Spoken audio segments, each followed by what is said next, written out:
I want to fit in. I want to be like everybody else, you know. Just got to fit in. So when I first moved here, I haven't been here for too long, I noticed everybody here has an amazing tan. Everybody here is so tan. Like in the summer. I got here in the summer. I didn't know it rained 8 months a year. But so I decided to go get a tan. So I went to a tanning salon. I walk in there. I'm like, oh, this is a pretty decent place. Smells nice. The girl, the carrot at the front desk. Just because you get something free doesn't mean you have to abuse it. If this woman worked at Wendy's, she'd be 500 pounds. Like, she's like, free stuff. She's just, oh, it's unbelievable.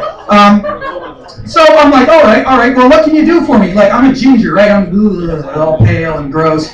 So I'm like, so she's like, well, we can't help you. You're a ginger. You're a mutant. You do not tan like normal humans. So she said, well, we can give you a spray tan.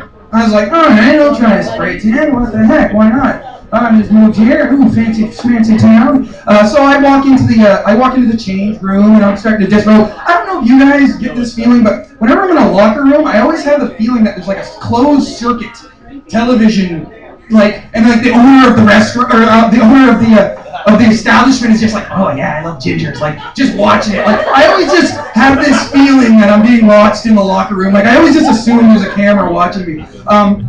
So anyway, so I open the door to the booth, open the door, bang, close the door. I'm like, oh, all right, totally naked. Just picture it.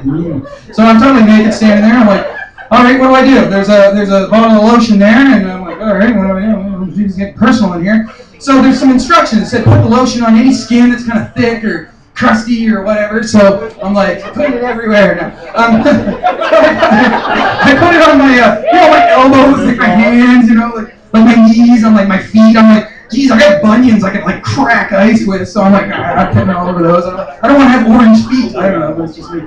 So I'm standing there, and the thing's like a stainless steel space capsule, and so I'm standing there, I'm like hitting the button, the thing's firing up, counting down. I'm like, I start sliding. Because I shouldn't really have put it on the bottoms of my feet, the lotion. So I start sliding out, and I'm like, oh god, oh no. And I'm like looking at the nozzle arrangement, and I'm like, this isn't made for people this short. This can't be good.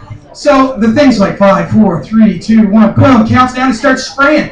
And like the face nozzle kind of sprays down, but like the gut nozzle kind of sprays like this. So it like starts spraying up my nose because I'm like such a low and I can't do anything. So I'm just like, and it's going up my nose. So I can't breathe through my nose. So I open my mouth and it starts going in my mouth. I'm like, I'm gargling and stuff. I'm like, eh. So I try to grab onto something. It's like moving, sliding me around. I'm so concerned having a life after death experience in there. I'm like, Grandma, is that you? Oh, my first fishing trip. Oh, like I'm some grabbing ass. I don't know what the hell is going on in there. Anyway, so I'm like, get me out of here. So I try to get out. So I try to reach for the handle. My hands, the lotion, they're covered in lotion. I can't get out. So I'm just trapped in there. Boom! Finally, the thing fires down and just stops, and I'm just like dripping, like I'm covered in soy sauce head to toe. So I reach for the. I'm crying by this. That means just let me out. I'm reaching, and then I just push.